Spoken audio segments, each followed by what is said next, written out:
good Wednesday evening to you all. How is everybody? It is good to see you, and it is good to be seen by you. I am the Dungeon Delver. Welcome to the show. And folks, let me tell you something. If you're like me, you're 6 feet tall and named Bill. But anyway, welcome to the program, everybody. Welcome to this nightly thing we do during the week where we kind of sit back and we enjoy ourselves and we have a good time talking about tabletop role-playing games. Sometimes we talk to creators of tabletop role-playing games. Sometimes we talk about role-playing games. Sometimes we play role-playing games or other stuff. But at any rate, welcome. And I am glad everybody's here, regardless of how tall you are or what your name might be. And this live stream, of course, is brought to you by our friends at Hellebarde Games. Hellebarde makes the kind of adventures they'd like to play, whether it's for 5th editions, for Castles and Crusades, or for the OSR. Old School is in play at the table with Hellebarde, and you can find them on DriveThruRPG or on their website, hellebardegames.com.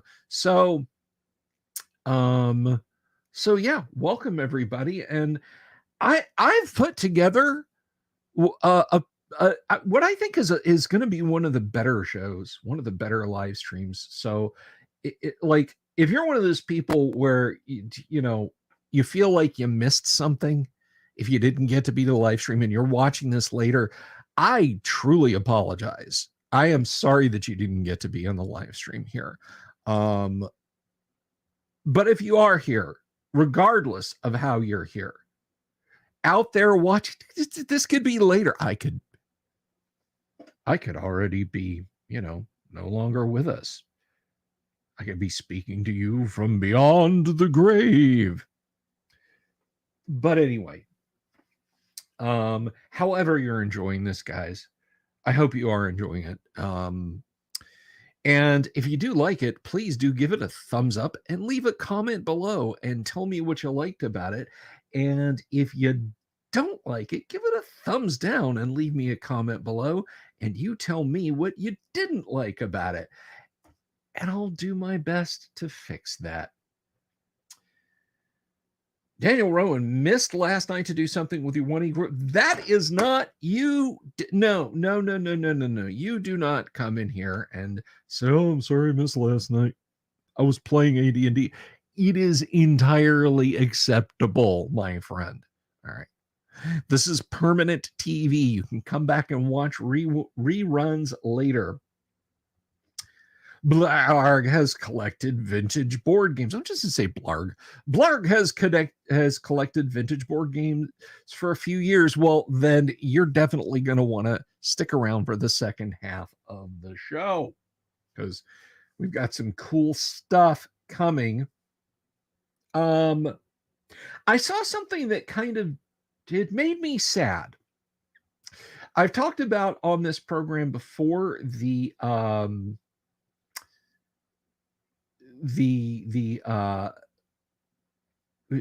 who is it? It's not Dungeon Crawl Classics. I'm sorry. But it's a company, Goodman Games. They put out the Dungeon Crawl Classics. Sorry, I had a brain fart there, guys. You'll have to forgive me. These are now out of print. If you wanted the hardback Goodman Games AD&D Classics Revisited with the 5e versions and then the history stuff, like they did at Expedition to the Barrier Peaks, I've got this big car battery sized Temple of Elemental Evil. I think I've got some others lurking around down here. I've got the Keep on the Borderlands and In Search of the Unknown. Those aren't even on their website anymore, boys and girls. Get them when you can. They are no longer sold. We may revisit that as an interstitial video topic, but I just wanted to warn you guys, if you've been sitting on the fence, if you've been waiting like, "Ooh, when's the next one come out? I'm going to grab that." The TSR themed ones are nicht Gerwehr, which of course is German for they are not Gerwehr. But anyway, that was kind of a shame. Hey, Kabuki Kid, good to see you. So, let's you know, do you guys just want to dive right into the slideshow? Oh boy, Uncle Bill's going to bring out his vacation pics. So let me tell you guys a little bit about this. I thought that I had one mini CDR. These are about 200 megabytes, very cyberpunky, very late 90s, early 2000s, 3-inch discs, 3-inch CDRs. I thought I had one of these that had photos of the Gary Gygax, various things on it. I thought I had one, possibly two. For reasons that I can't get into right now, I was digging into a 2-foot 2-foot deep, 1 foot deep, is it 2 feet down and 1 foot back pile of boxes. And orbital error, can we stream video for game sessions on the Discord? Yes, absolutely. But anyway, so I thought I had one and then some assorted various pictures from phones and stuff. As it happens, I have 4 mini CDs. There's 2 in one case here of photos of Gary and little video clips from the early days before GaryCon was a thing even. And guys and girls, I'm going to share them with you tonight. This is the first time that some of these photos and videos of Gary have ever been seen. Some of them I shared on the internet. Some of them I did share on the internet. I about had a heart attack today. The optical drive in this machine is not working so great.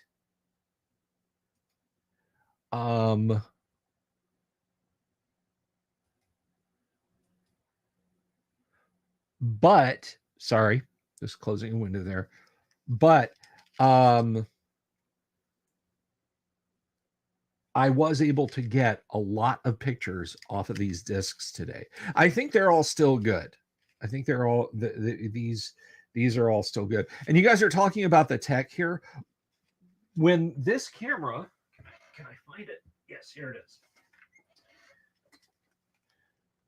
When this camera was new, this was a $500 camera. It's a 3.2 megapixel, and it uses miniature CDs, 3.5-inch CDs rather than film. There was no memory stick option back then. So this is this is how I shot all of these. And this accompanied me all over the States. So if you guys want to run out to social media real quick and tell them that there's heretofore never seen pictures of Gary Gygax and some other veterans of TSR, take a minute to do that. But anyhow, so yeah, I shot those discs on this camera.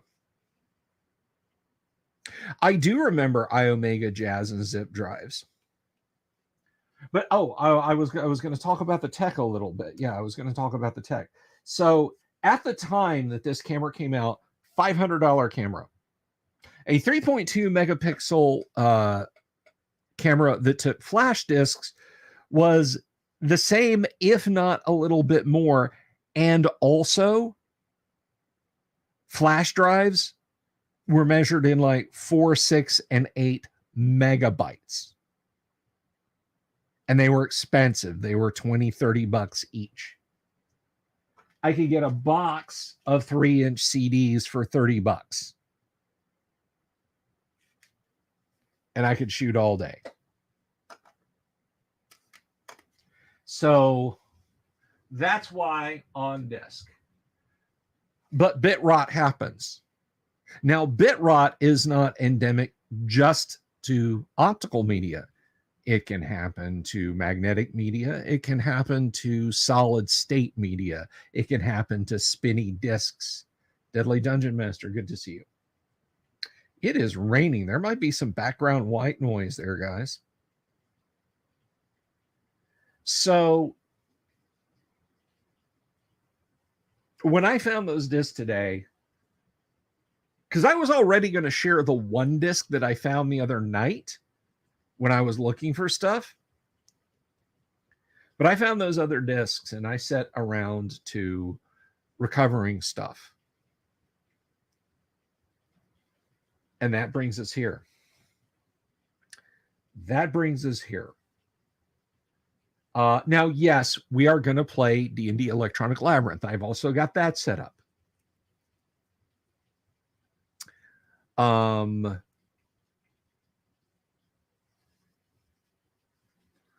So with that said, like I said, that's going to be on the back half of the show.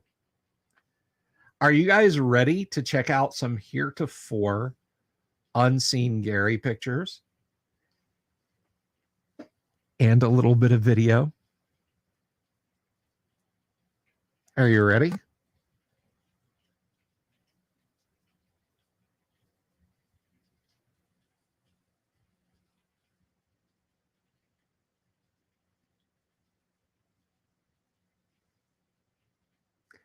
Deadly Dungeon Master says that I know that you guys are, but I know that?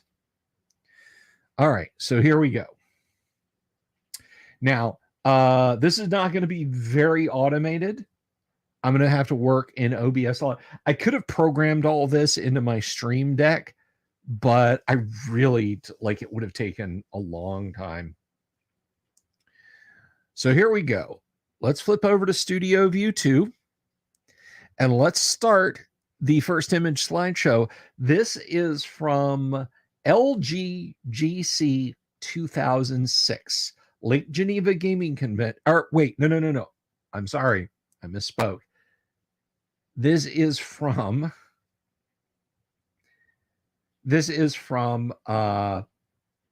Milwaukee Game Fest 2004. Milwaukee Game Fest 2004. So let's and I'm gonna have to, let me see, is that gonna, there we go.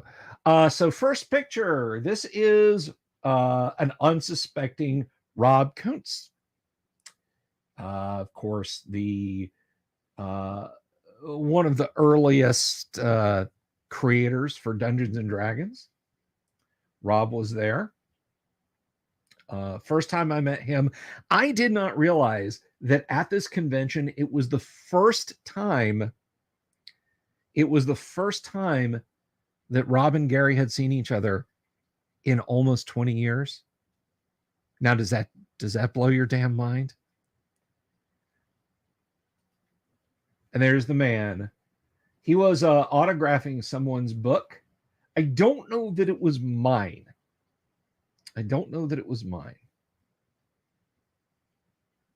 Yeah, Rob's smoking. Yeah. But Gary was there and he was awesome. This is someone who worked for Necromancer Games. I'm not sure who it was. I just thought it was a cool logo. This was a couple of years before I ended up working for Necromancer on a contractual basis on Elemental Moon. This is a beta.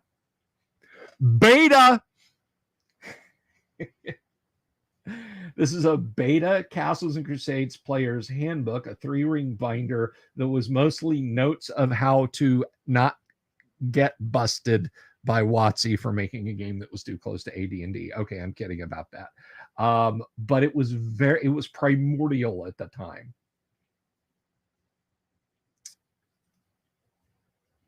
Okay, TitanGames.com. Now, I did buy something from them while I was there.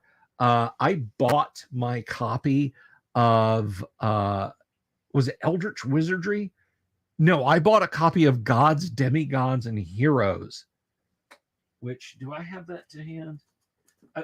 Actually, I think I might. Yeah. I was showing this off. I did a video with Tim Imholt today. You guys should check that out. Yeah, I bought this at that booth. And understand, this is 20 years ago, guys. This is 20 years ago. And yeah, there's my autograph by Rob Kuntz. I wanted Jim's autograph on it too. I was going to get it autographed by Jim, but I got Rob's on it.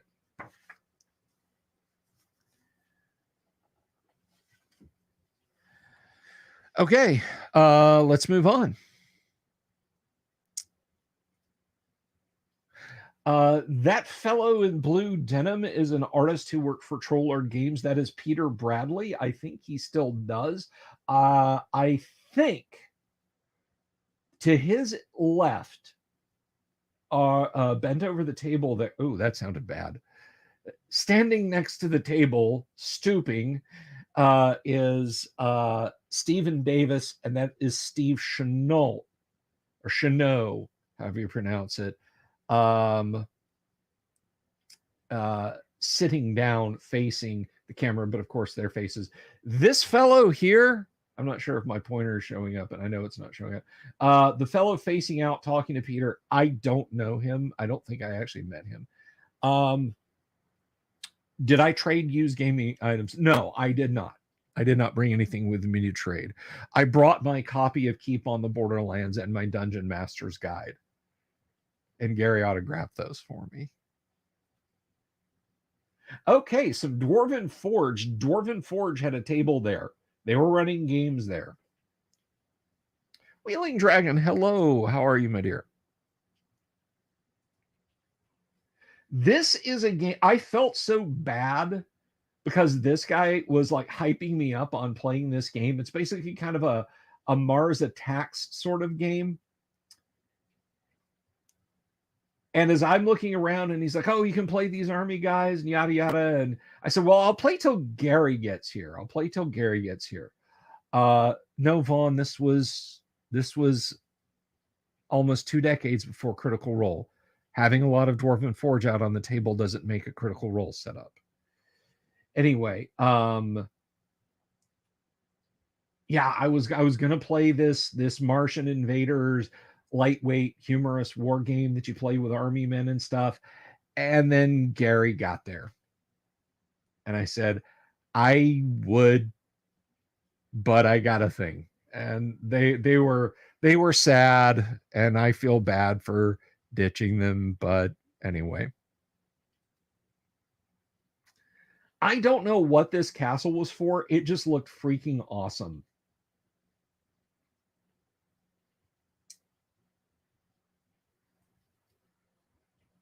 Here's more Dwarven Forge. I always thought this was cool because I have all of these Dwarven Forge pieces. One of the rare times that I actually have the Dwarven Forge pieces I took pictures of. Usually it's like, I would like to have that, whimper. And there's a little bit more. Left to right, Peter Bradley talking to Gary. Gary, of course, Rob Kuntz, and myself. And yes, the purple wizard's hat is there. If it's on the table, I can't reach it. And the last photo, this is at a bar afterwards. So that is Steve Chenault. Standing next to him is a fellow, I think his name was Marv. I knew him by his online handle. Rob Kuntz. And on the far right is another fellow that I used to be friends with. And that I think concludes the slideshow.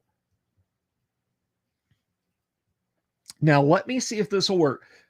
You guys will have to tell me. You guys will have to tell me if you can hear any audio. Oh, hi and bye, Mercury. You guys all have to tell me, Michael, this was called Milwaukee Game Fest, and this was an attempt to replicate what Gen Con had going. I have the vaguest recollection of Gary saying he knew the fellow, or had at least talked to the fellow who put the whole thing together. And for the size hall they had too many people. There was not a lot of people at this thing.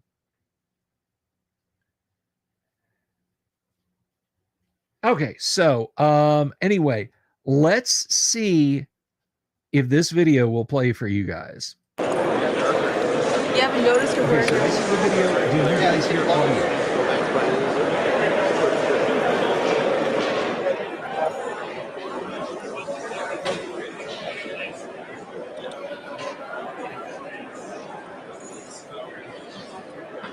Audio is good. Wonderful. That means I did it for you. So yeah, here's some boardgame stuff that's going on.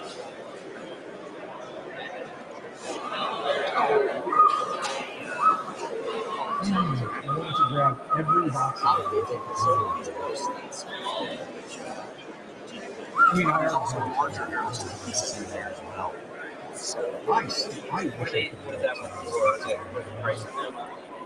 I think it's half. They didn't send me prices. The camera is facing the roof. It doesn't have a great light. Yes, that is the new area. So I was on a good site above it. I'm not talking about the and it seems Yeah, I didn't help her out.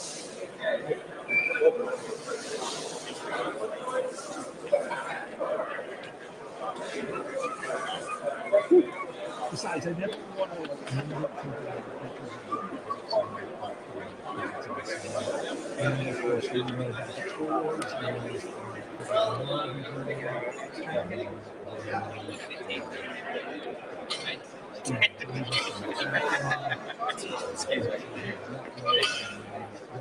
Like,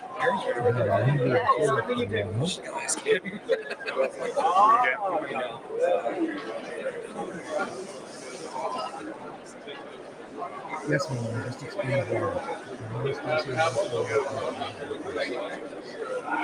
You're shooting a little video. Want to say something for posterity?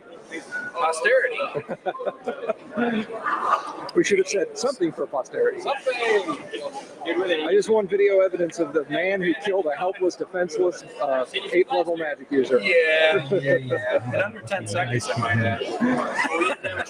There you go.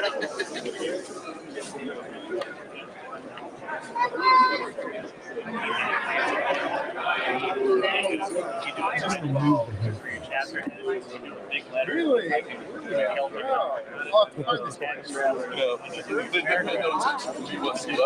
don't care. There's plenty to look at. So. What's wearing your wedding ring? I mean, that's like a music magnet, isn't it? Maybe you guys were getting the headphones through the mic. Can you hear me better now? No, not necessarily. I can bring Game Fest volume down a little bit.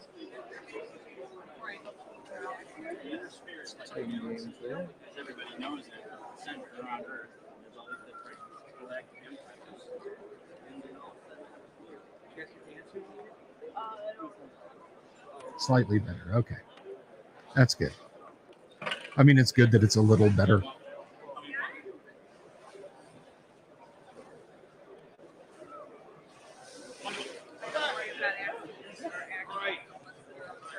But at any rate, in case anyone's curious, I was not narrating, like I wasn't saying what things were or anything. I was just prattling on. No, Daniel, Jim Ward was not at that. So there you go. So that was Milwaukee Game Fest. That was Milwaukee Game Fest. Now, I also happen to have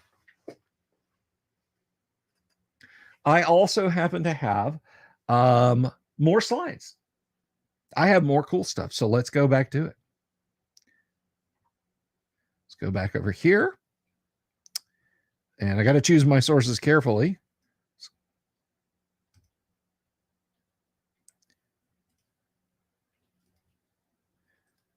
All right. So here we go. Now, I could be wrong, but I believe the gentleman with his back to us there is the friend of the gentleman facing us.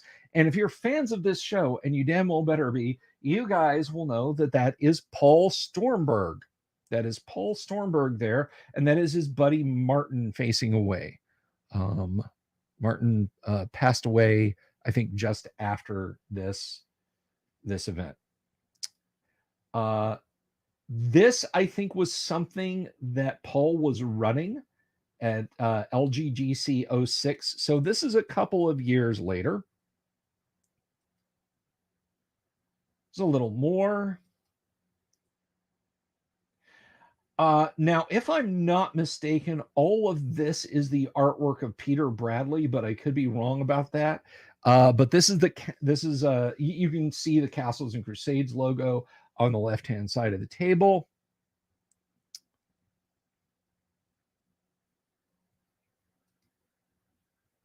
Now, this group here. So the two folks on the far right, I don't remember their names.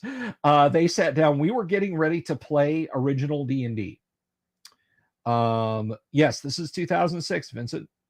Hence LGGC 2006. We'll keep working with you, Vinny.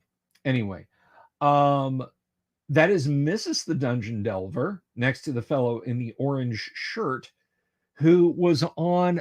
Now, this guy in the orange shirt was actually on a long leave from forward positioning in Iraq. He basically got like a month furlough or something like that and decided to come to LGGC. So he hung out with us and gamed with us. The folks on the end here, the guy in the gray shirt is my buddy Michael Sokolov, and that is his most excellent and lovely wife, Marie, next to him. I don't know, Michael. I don't know if Titan is still in business. But let us continue. That, folks, is Darlene. That is not my Dungeon Master's Guide she is signing. I think she signed it later. Not at this convention.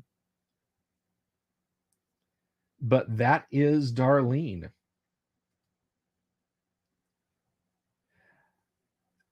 If I'm not mistaken, Paul's going to scold me so bad if I am, but if I'm not mistaken, that is Jeff Perrin, co-creator of Chainmail, on Paul's right. And of course, that is Gary on his left. On his extreme left is Ernie Gygax. So our right, Gary's left, Ernie Gygax. I do not know the gentleman to the right of Rob, but that is Rob. I have video. I don't want to spoil anything. There is Paul, of course, and Ernie Gygax, and Martin. The Ruined Moat House. This was the first time I'd ever seen it, and I think maybe the third or fourth time Paul had ever run it.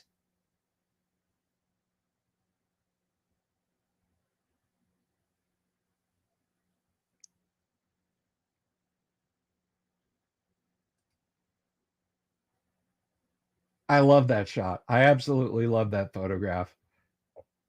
RJK looking over the ruined moat house. So that is the dungeon. That is the hobby shop dungeon. That is the first hobby shop dungeon. And I have to tell you a little bit about that map. I have to tell you about this photograph. This is the third or fourth of a series of photographs. I was standing across the room. I wanted a picture of Ernie holding his map. I said, "Hey, Ernie, would you hold the map up and let me get a picture of you?" Because I wanted a picture of Ernie. So someone was to Ernie's right talking to him, and Ernie would look over every time I pressed the shutter button. And then he'd look back and I'd say, okay, one more time. And then he'd look over. So I had 4 pictures. I had 3 or 4 pictures. No, I did not, Kabuki. I had 3 or 4 pictures of me trying to get a picture of Ernie. Paul's friend Martin thought I was trying to get pictures of the map to solicit online. Now, if anyone here can make anything out of this grainy 3 megapixel picture and go out and run the hobby shop dungeon, more power to you. So Martin walks over to me after I've taken these pictures and said, hey, could you maybe not take pictures of the map? We're trying, don't put those online. And I just kind of stared at him. Because I hate accusations getting thrown at me for stuff, right? And I was like, I wanted a photograph of Ernie, and I got it. Do you want me to delete the pictures? Would that make you happy? And Martin was like, no, well, So my wife, who was standing there, Mrs. the Dungeon Delver, was getting hot about it too. I guess the next thing I knew, Paul and Martin are back over. We're so sorry. We're so terribly sorry. We thought you guys were trying to, they thought I was trying to boost the map. This is kind of a funny story. I'm very good friends with Paul now, so it's water under the drawbridge. I just think it's a funny story, and I accepted Martin's apology. And there they are, Martin, Rob, and Paul in front of the ruin, or behind the ruined moat house. And look at that dork. Look at that absolute wanker in that purple hat. That's me. I still have those jeans, but I don't have that shirt anymore.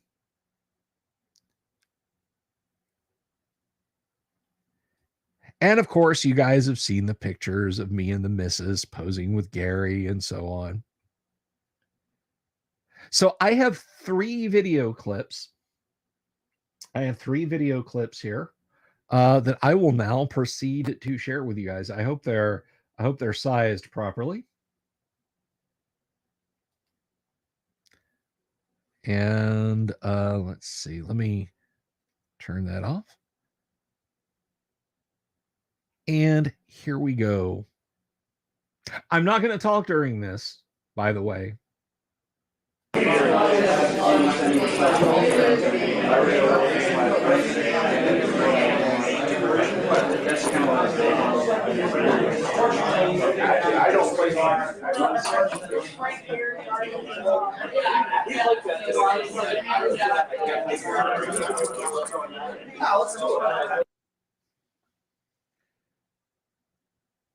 And just so you guys know, like, that was not that wasn't an error or something bad didn't happen. That literally was just the size of the clip. Because again, guys, we're talking about a digital camera in 2006. But that was the dealers section at LGGC 06. Like, Darlene was selling her card game, and then there was that stuff. That was the dealer's floor at Lake Geneva Gaming Con 06. So let's go back over it. Let's bring up the next video clip.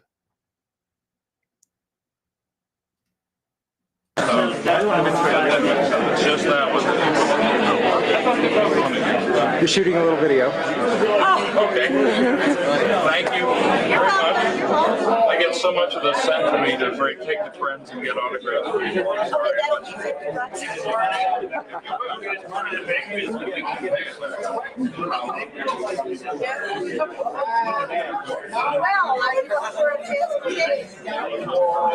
At the moment, I'm still training.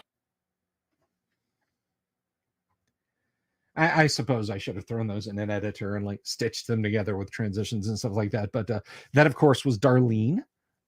Lovely as always. But yes, Kabuki, that's who that was. Speaking of things I'd like to edit out of that video.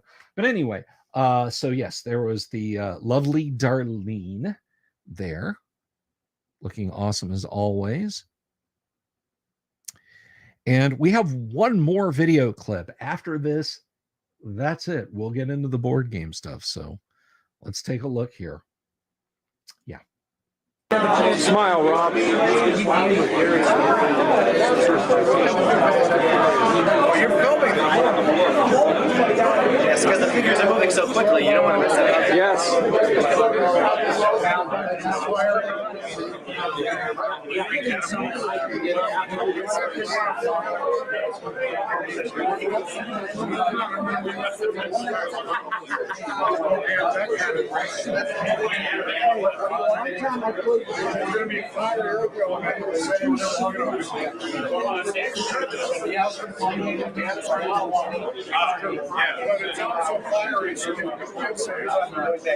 As a neutral referee, I have to put my foot down.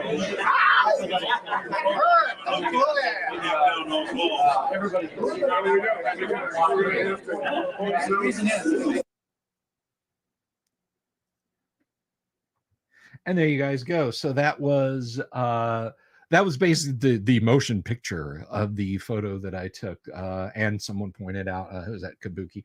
Yeah, it was Tom Wham was there, Paul, Gary, of course, and lots of other luminaries from back in the day, all in that little short video clip. Yeah, well, and thanks for the super finger. So I hope you guys enjoyed that. I hope you thoroughly enjoyed that little walk down memory lane with me. Because, you know, I find cool stuff and I share cool stuff. And if any of you are curious, like, hey, are you gonna give this to Heidi and Eric and the rest? Yes, absolutely. Absolutely. I'm going to share this with Heidi and Eric and the rest of the gang. Now, Michael, that is the Moat House. Of course, as you guys saw in the last video clip, that is when it was laid siege to. So it was not in the condition it was in T1. By the end of that scenario, at the end of that scenario, if the forces of good have won, the Moat House is in the shape you find it in at the end of T1. Or at the beginning of T1.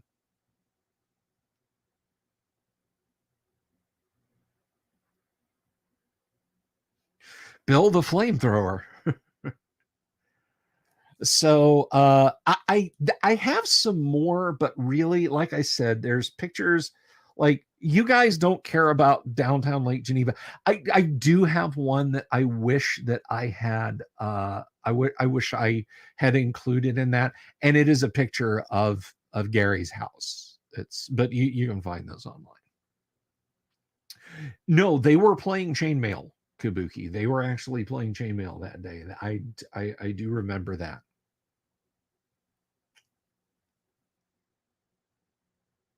So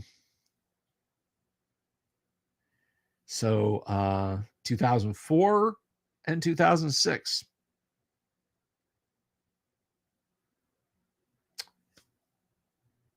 And I hope you guys appreciated that. You know what? Let's have some fun. Let's have some more fun. Let's do some more fun stuff. What was my favorite place to eat at in Lake Geneva? Oh my gosh. You know what? The restaurant attached to the Cove, which was actually a chain restaurant at the time, although I think they went out of business and now it's a completely different restaurant. It was a pub and grub kind of place. Burgers, nachos, that sort of thing. What am I saying? That's not my favorite place to eat in Legion. I completely forgot Popeyes. Popeyes. No, not the chick, not the love that chicken from Popeyes. No. Popeyes Bar and Grill. If you've been to Lake Geneva, you know. Everybody said, "Oh, you got to try the Belly Buster breakfast at the Olympic." Hated the Olympic. The food was meh. The service was bad. Did not like the Olympic.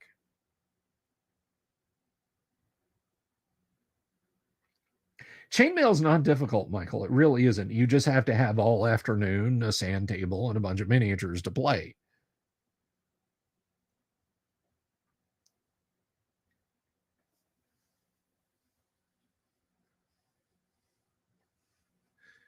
So yeah, that is my Popeyes in Lake Geneva was my favorite place to dine. No idea, Michael. I'm sure you could get something cooked with olive oil, but yeah, I followed that. The only thing about chainmail is it makes the assumption that you're already a war gamer. There is no basic introduction. Like, you step off the cover onto the first page, and the rules march right up to you and say, "Okay, General, here's the scenario. What are you doing?" We could do a chainmail deep dive one day. Hello, Wheeling Dragon. I'm not sure how long you were away, so I apologize if you missed stuff. But you can always watch it in the after. Now, one thing that I do want to do a deep dive on one day is Swords and Spells, which was the less popular replacement for chainmail that was intended to be a mass combat system for Dungeons and Dragons specifically.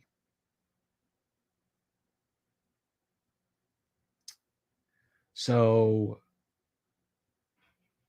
that is that.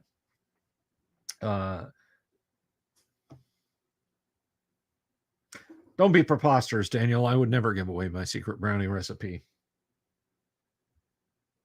That recipe is only known by 3 people: myself, Duncan, and Heinz.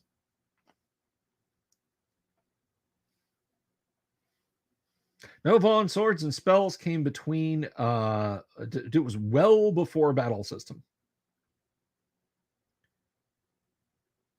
That's very neat, Vincent. Okay, so I'm not sure what printing mine is. It's over here. We can look. I'm not going to go all Akium deep dive to try and find out. It's got a wizard logo, so it's fairly late. If I can figure it out by glancing inside. Autographed by Gary. Development by Dave Arneson and Rob Kuntz. Graphic development by Dave Sutherland. Editing and layout by Tim Cass. This is a 6th printing. 1979. It's a 6th printing. So that is mine. Some people incorrectly refer to this as Supplement 5. It is not. It just happens to be the same size as OD&D books, and it's for use with Dungeons and Dragons, but it is not Supplement 5. All glory to the Hypnotoad. Can I put this back without knocking stuff off? Yay, I did it.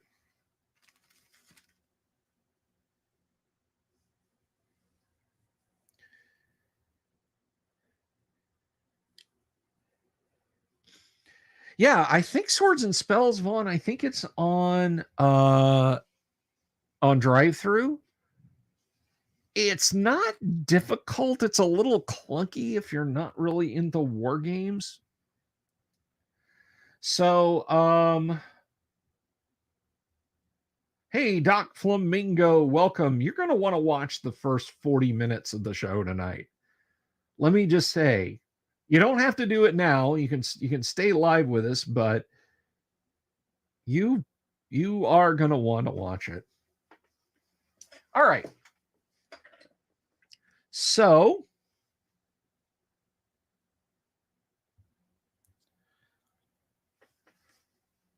I'm not, Kabuki, that is one of those questions that's kind of lost to time.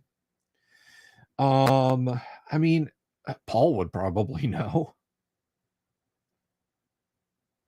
All right. Are you guys ready to play some Dungeons and Dragons Computer Labyrinth fantasy adventure game?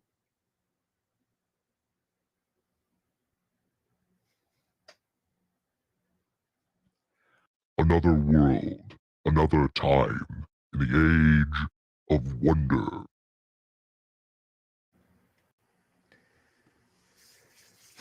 I don't know how that sounded. I literally, I have no idea how that sounded.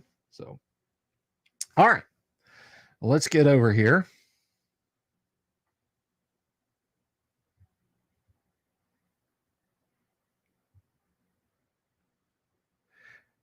I got to be careful because if I touch the wrong thing, it will like start one of the video clips up again. So let me see.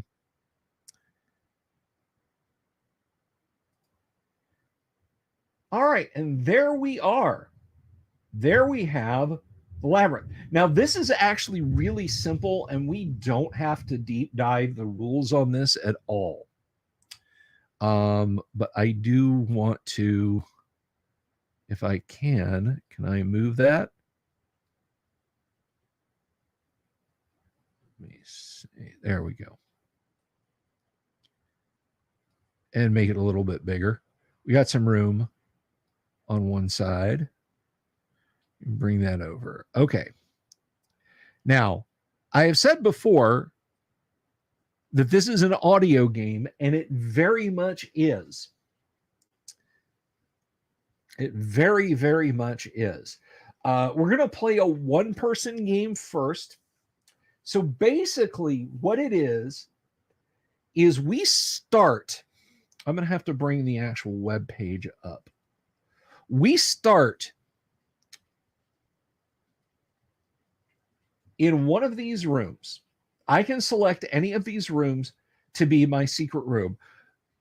The secret room in the computer labyrinth is the only place the dragon cannot come.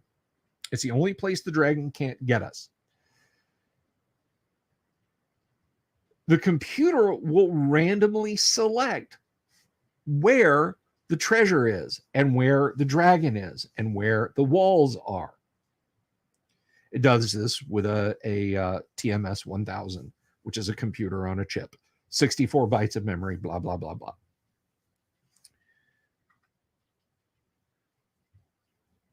But we have to listen to audio clues, which means I'm going to have to put the headphones on. And even if you guys can't hear it, I'll tell you if we hit a wall, if we hear the dragon, or what have you.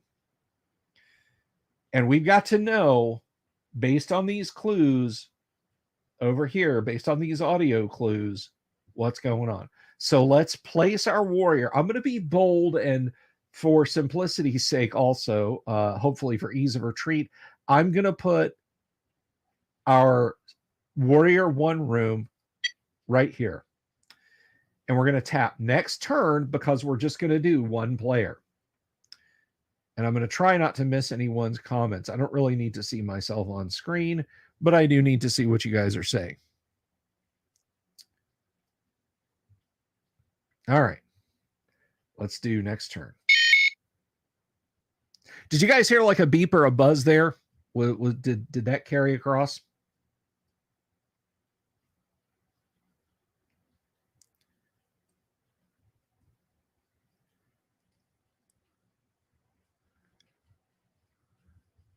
You can hear the audio. Awesome. Great. Okay.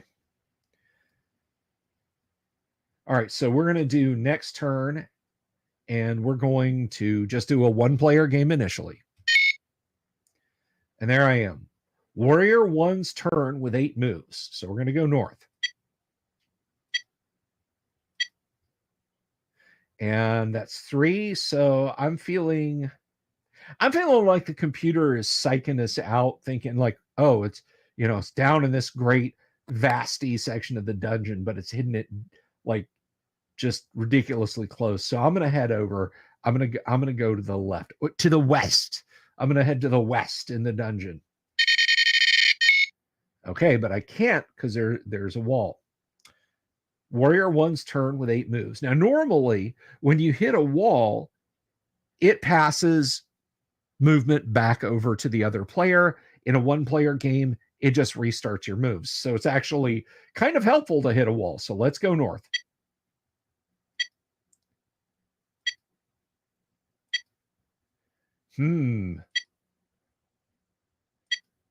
Just a standard grid search. Hey, Rich Denver, how are you, my friend? Okay. Oh, all right. So we're starting to get some maze here.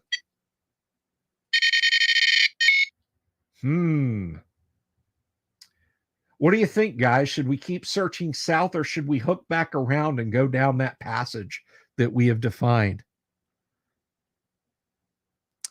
Both games were by Mattel, Vaughn, but yes. All right. I'm feeling like I want to go back down the hotel. The hall. Yeah.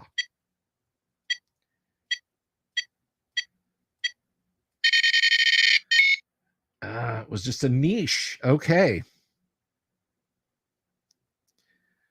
All right. Kanek is saying go east, so we'll head back to the east.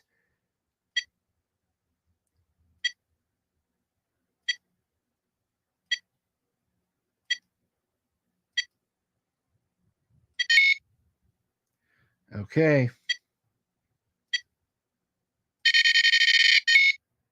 So clearly there is a sort of a complex of hallways and chambers over here. So let's head south again.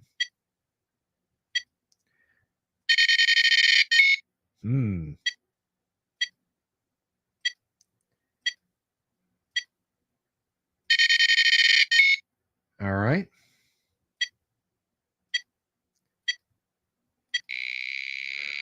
Uh-oh. The dragon is awake, and I have 4 moves remaining. So let's see.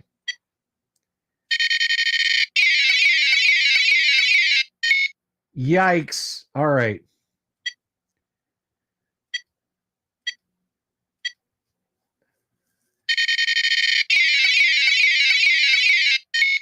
Now, if you hide in your secret room, the dragon will move towards the treasure room. So that's what's going on. The dragon can't find me because I ducked into the treasure room and he has flown away. Or I have ducked into my secret room and he has flown away towards the treasure room. So let's keep hunting for that treasure pile. Aha, my secret room has walls around it. Now we've looked all over here and we know it's not there. All right, let's throw him off the trail.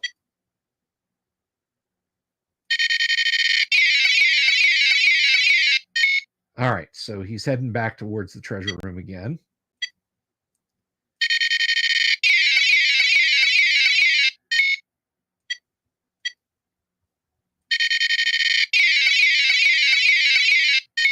I've got a strategy here.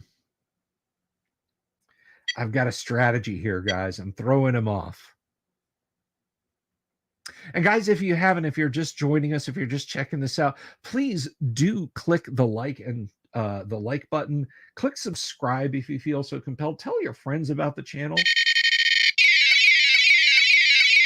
Uh-oh.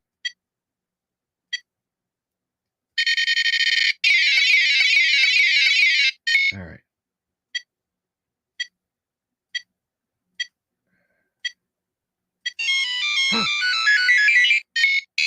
Oh no!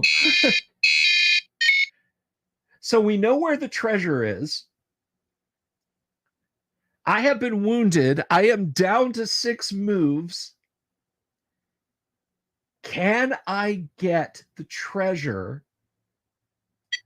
We need to draw him off.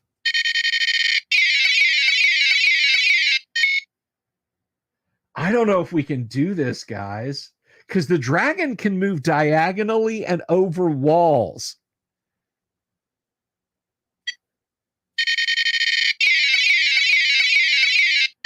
And he's going to keep doing that. So we may be in an impasse here, folks. You know what? I'm going to be bold.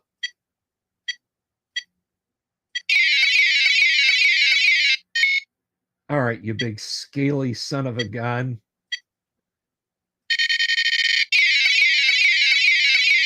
Oh, that's unfortunate.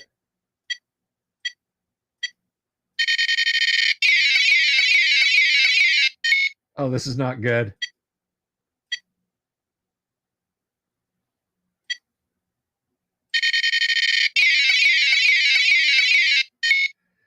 All right, so I need to Robert points out I won Space Hulk. That's right. Daniel thinks I'm toast. I need to draw him off.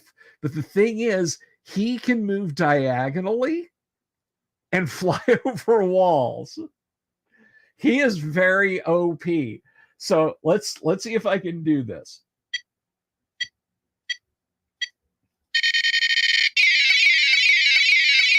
Come here, you big fat flying lizard.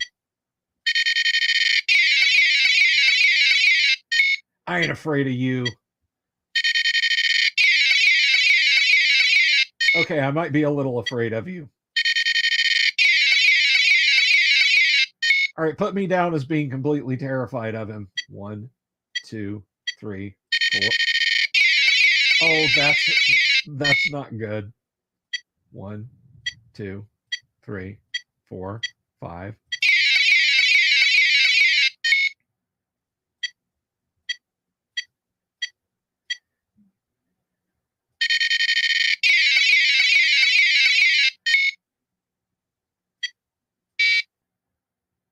Oh.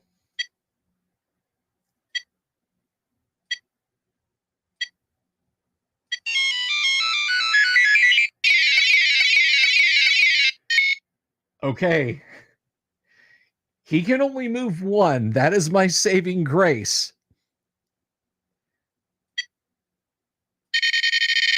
Oh, that's bad. That is so bad. Okay.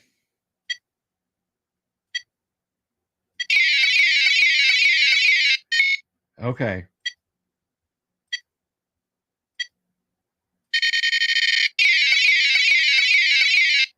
I think I can do it, guys.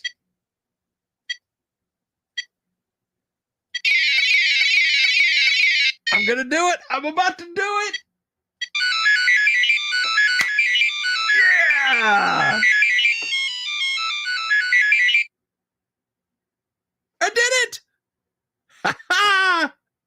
I beat the dragon. I got the treasure. And there's no score on this. There's no there's no experience. There's no magic weapons or anything like that. It's just very simple. There's 2 pieces and you just kind of do that. Do you guys do you want to see a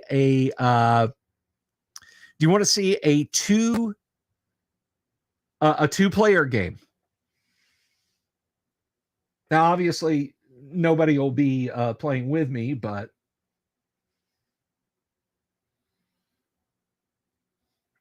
dragons hate to lose. That's darn right. Oh, and let me share this URL in case you guys can't see this. I'll put this over in the chat so you guys can check this out. You don't gotta go and spend $100 on a working copy on eBay or even 50 or 60 bucks. So there you go, dndlabyrinth.com. They really should put in like a TCP/IP plugin, as it were, so you can play this. All right, let's reset. Secret room for Warrior 1 here.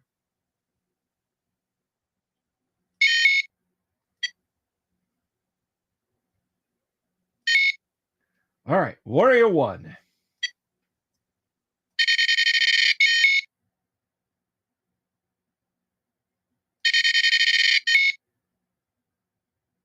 Okay.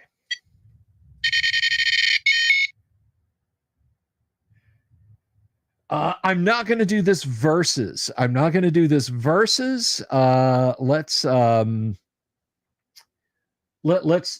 them working against each other, but at the same time, not to each other's detriment in this one. Well, our third up, we'll do a death match. Okay.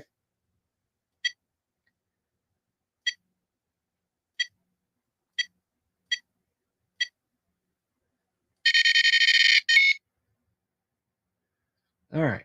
So let's see.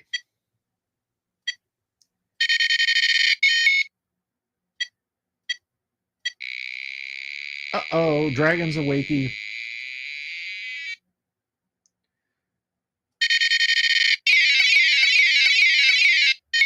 Dragon follows closest warrior. I wonder who that is. All right. All right.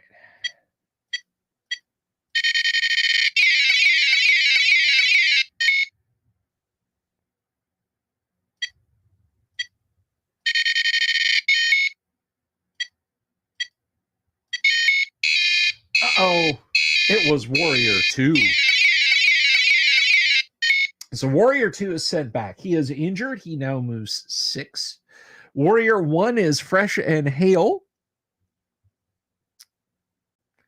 But can I find that treasure? Not that way. All right.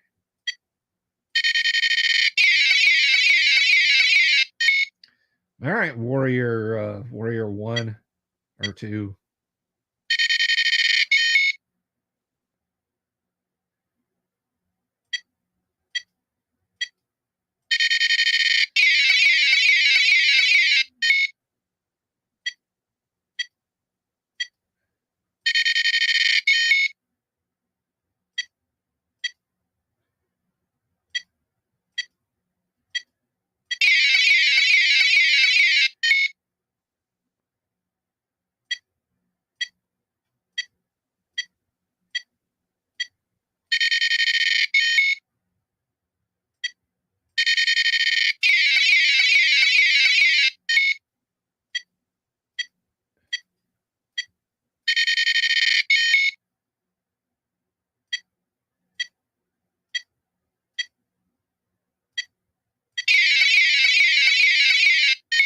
Oh boy.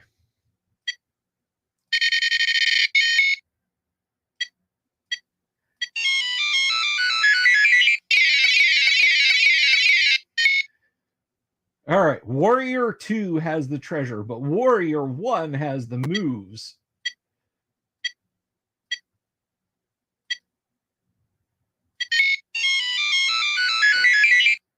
And I have stolen the treasure.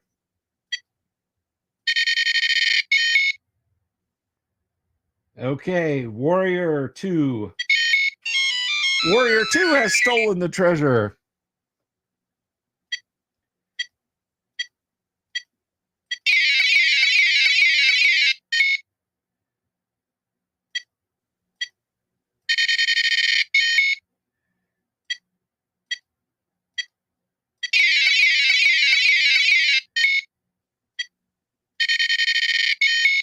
I think Warrior 2 is about to make it. Oh no. Okay, well, it's now Warrior 1's time to win. It is Warrior 1's game to lose. All right. 1, 2, 3, 4. All right. 1, 2, 3, 4. Oh, that's bad. Oh, that's bad. That is so bad. I think Warrior 1 is about to lose his treasure.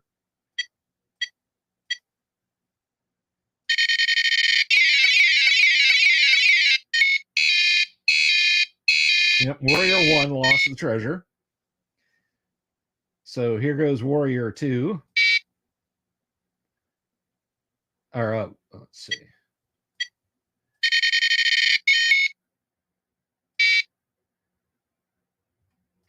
Oh, right.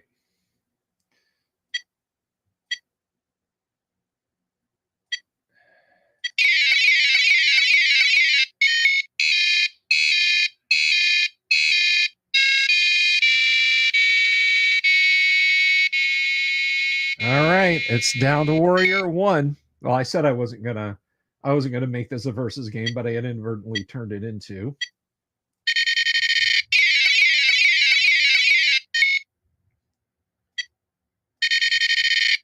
Oh, that's probably not good.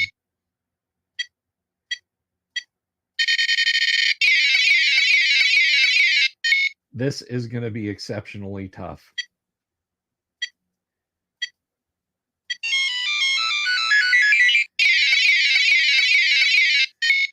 All right, can I get out of here, boys and girls? Sorry, got a bug here in the office with me.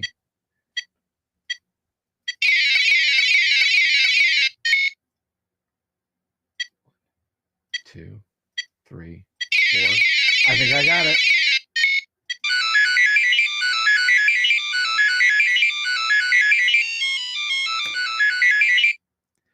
Once again, guys, once again, Warrior 1 wins the day. So I heartily recommend you guys check it out. You see how simple the gameplay is. You've got all the audio clues, and if you're not sure what each audio clue does, this works just like the actual physical one. You can do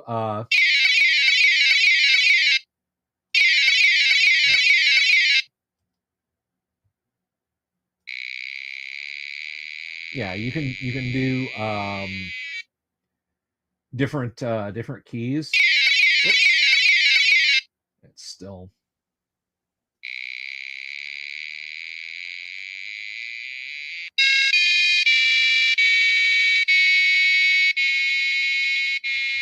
But you get the text clues down at the bottom of the screen. So yeah, if you run into a wall, it'll say, hey, you ran into a wall, and it'll immediately display the wall. So it's a little easier on you than the original version. Lux says Warrior 1 is a true American. Warrior 1 level up. So that's it, guys. It's a fun, easy game to play. You can play it. I'm not sure it's been a while. What does the main site look like? Hey, let's check out the original game manual. See what that is. There we go. There's the PDF manual. I feel like we may have looked at this already. That is some D&D-ish art. Oh, I'm not sharing with you guys. I'm so sorry. Yes, it is always just one dragon. It is always just one dragon. No multiple dragons. But yeah, I mean, that art on there, that wouldn't look out of place in basic D&D. For 1 or 2 warriors. First, the battery. Now, one thing that they don't tell you is that you can absolutely use a power brick with it. I don't know what kind of power brick. I don't know what kind of adapter, if it's AC to DC. There's a website where a guy did a full teardown on one of these and like looked at the computer chip, and I think maybe even dumped the code out of the chip and that sort of thing. But he explains what's going on. You face death itself in the form of 99 nomads, 99 nomads, 99 nomads, and 99 nomads. Bard's Tale. That's what Earth Dagger was for, by the way. Kablam, kablam, kablam. How'd you like to be like nomad number 125? And you're just like watching your fellows get scythed down by these 7. I think I told, speaking of audio, I've told you guys this before, at least I think I have. So I had Bard's Tale, or was it Bard's Tale or Bard's Tale 2? I think it was Bard's Tale 2. And I go into this temple to get healed. Now, at the age of 11 or 12 or 13 or whenever I got it and played it, I had actually not seen Monty Python's and the Quest for the Holy Grail.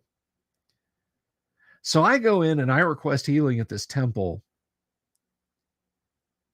And the disc just starts spinning away, and I'm thinking nothing of it.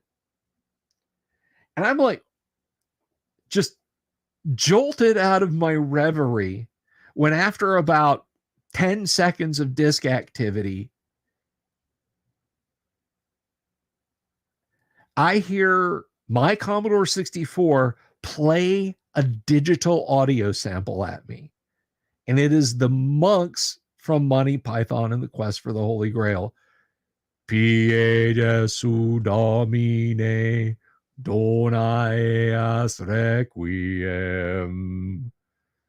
And that's what the monks in this temple would do when you would go in and request healing. I had no idea. It was the Temple of Burger, actually, was what that would do that. But yeah, it spent, like I said, a good 10, 20 seconds loading that little sample. So hooray for the C64. All right, so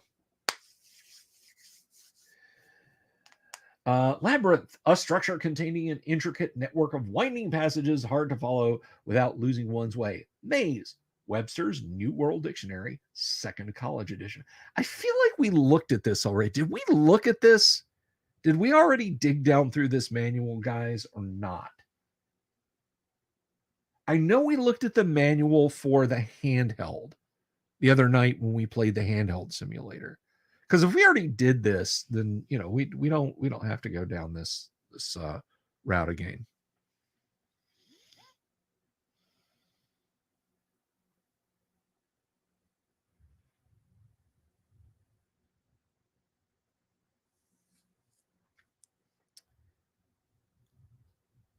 But anyway, so you had a touch-sensitive electronic playing board. I feel like we did too. I know we looked at the other one's manual.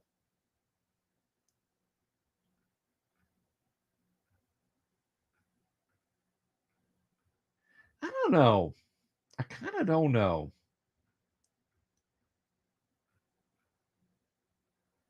No, I don't think we did. I don't think we did go through this. I know we went through the manual of the handheld, but not this. So anyway, there's all the crap you get. Then the dungeon. I love that. Before you play, get familiar with the game board and controls. Now, when I was a kid and I would see this thing in catalogs, I was certain that each one of those images, and it might have been the plan, but that each one of the images on the dungeon grid meant something important to the game. It doesn't. It's just art. It's just art. Oh, thank you, Vincent. I'm glad somebody did. I mean, there's just 17 of you guys watching now.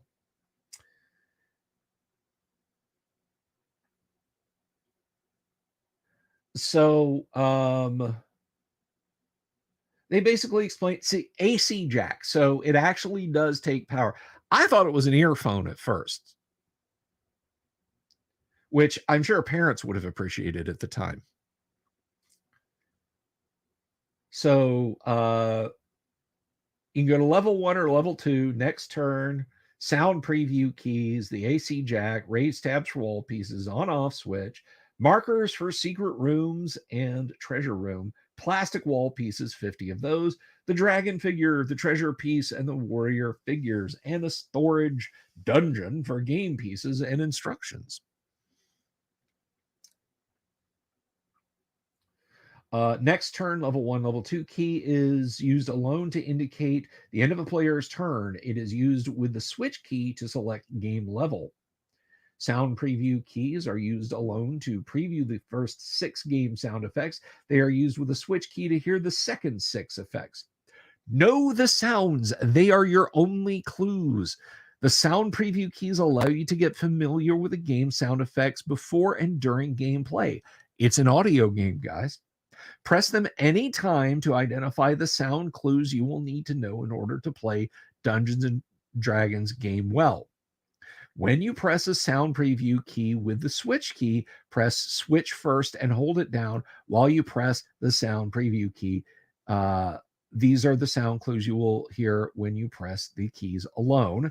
And then, so flying dragon, dragon attacks, wall, illegal move, warrior 1, warrior 2. And then you have your sound preview and switch keys. Slow falling tune means player out of game. Low buzzing means a dragon awake. Then you have door, warrior moves, winner, and treasure.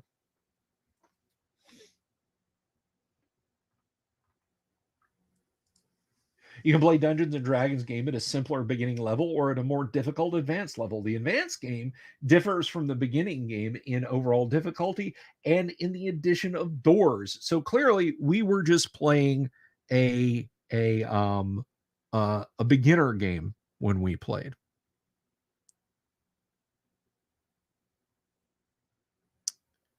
I remember Electronic Battleship. So we turn the game on, we select the game level, we select the starting room. We place our 2 markers for our 2 warriors, and then we go back and forth. We know we played this, but let's read up on the advanced Dungeons and Dragons right there in a box, guys. If it was only that simple. Hey, do you play AD&D? I absolutely do. My dungeons have doors in them. Now begin your quest. So you move around. You can move your piece around. Now, one thing you can do, guys, if you want to spare your mat and you actually want to play the game, because I've seen this done on other YouTube channels, you can just touch where your piece is going. You don't have to move your piece. You can literally just touch where it's going. It will remember the last place you touch.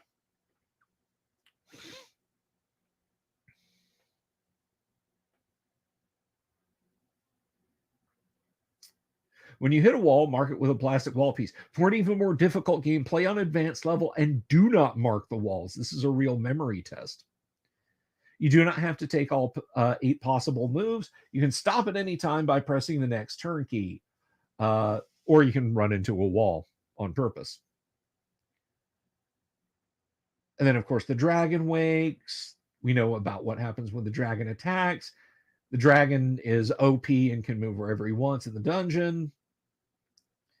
We know about finding the treasure and getting it home.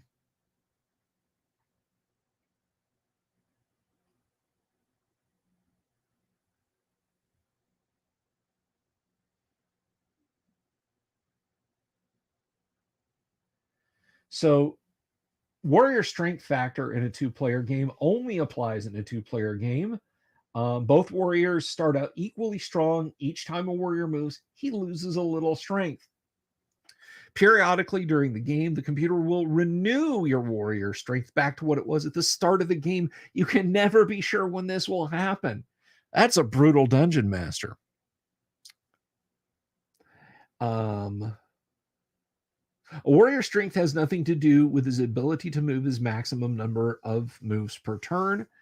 The winner in a warrior versus warrior combat over the treasure. The loser, if the dragon lands on a square occupied by both warriors, the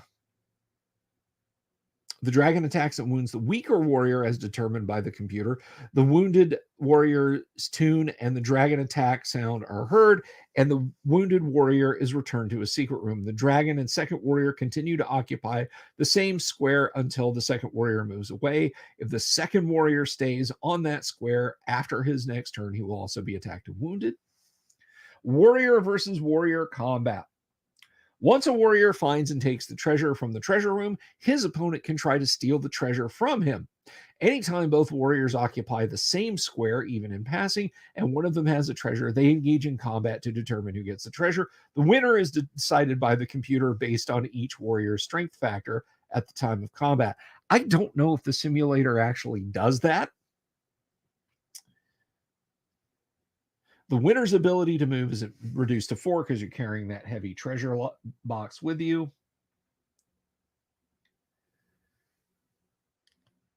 And there's some more rules about that. So doors, advanced level only. In the advanced level of Dungeons and Dragons, I won Dungeons and Dragons and it was advanced. There are magical secret doors as well as walls. The computer decides when and where to close a door and for how long.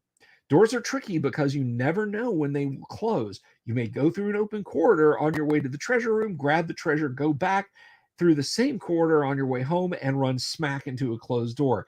This can be serious if the dragon is chasing you. When you encounter a closed door, you will hear the door sound. You must then back up 1 square and stop. Your turn is over.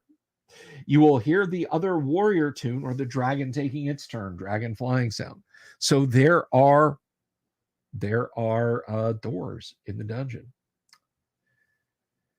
And then you can go back. You can try and go around it. You can try and go through it.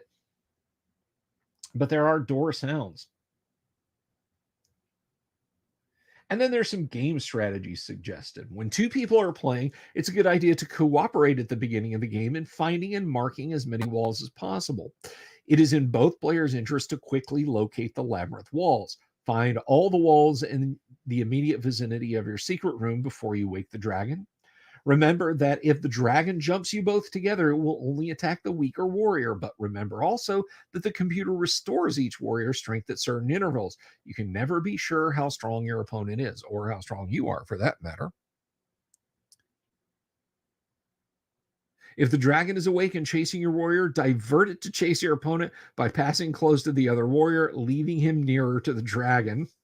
If your rival has the treasure and you are not close enough to intercept him, lay an ambush. Camp at the entrance to a secret room. Choose the entrance for which he appears to be heading. Computer sets random number of walls in random positions to create a different labyrinth each time the game is turned on. Labyrinth walls are invisible, but when you find a wall, you can mark it with a piece of plastic. Doors are in the advanced game only. We've talked about those. Secret rooms are just where we hide out. The dragon can't find you in your secret room, but he can find your opponent if your opponent tries to dip in. And then it talks about how warriors can't move diagonally, and they drop to speed 4 if they're carrying the treasure. And then, don't subject it to over 140 degrees or below 35 degrees. That's in freedom units, by the way, for any people in occupied territories who are hearing that. But that's it, guys. That's basically it. Units returned without proof of purchase or units returned after the 90-day warranty or period expired will be repaired or replaced at our option for a service charge of $10. Payment must be made by check or money order. No PayPal option here. There's the classic Mattel Electronics logo on the back there. So that's it, guys. That's the Mattel Electronic D&D Labyrinth game. And we played it on the simulator a little bit. And I hope you guys thoroughly enjoyed that. I enjoyed showing it to y'all.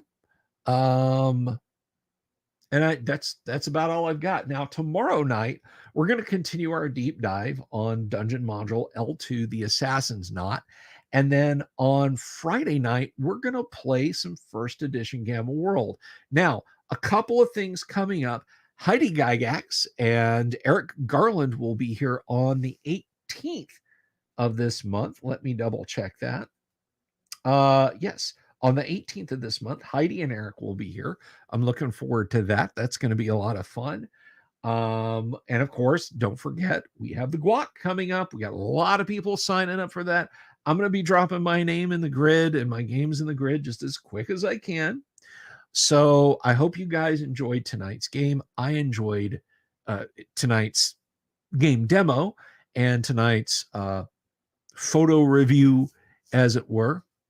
And that, I think, is just about going to do it. So I really appreciate everyone being here tonight. Thank you so much to Venger for the super. Always appreciated. You're quite welcome, Robert. And let me tell you what, guys, the first 30 minutes of this video are absolutely worth your time. The whole video is worth your time. Let's just get that clear. The whole video is worth your time. But until then, everybody, do be good to each other. And I will check. If you haven't already and you do want to support the show, please, you can support us on Patreon or on YouTube for as little as $1. And at the $10 supporter level on Patreon or as a YouTube member, the links are down below. You get a free advanced Dungeons and Dragons adventure written by myself. I think it's worth your time. So hopefully you will want to check that out too. But until then, until you decide to do that, please, guys, be careful on the way home. I don't want to panic anybody, but I have heard rumors that there are owl bears lurking about. So keep your eyes peeled, everybody. Good night, and I'll see you tomorrow. Have you seen my owl bear?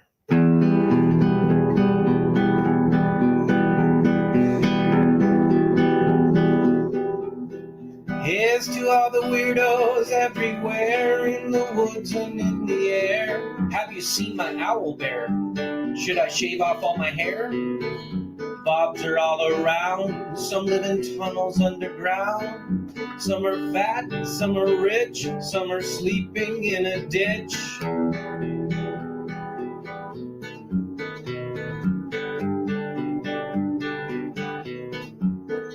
Can you ride a crooked horse without a saddle way off course? Naked as a toad, all the way to Smoky Joe's. Have you seen the little creep driving fast in his little green Jeep? He smells like fish and brandy, but his rotten teeth look dandy. Take me to the show, I don't care if fast or slow. From action flicks to dancing dicks, just take me to the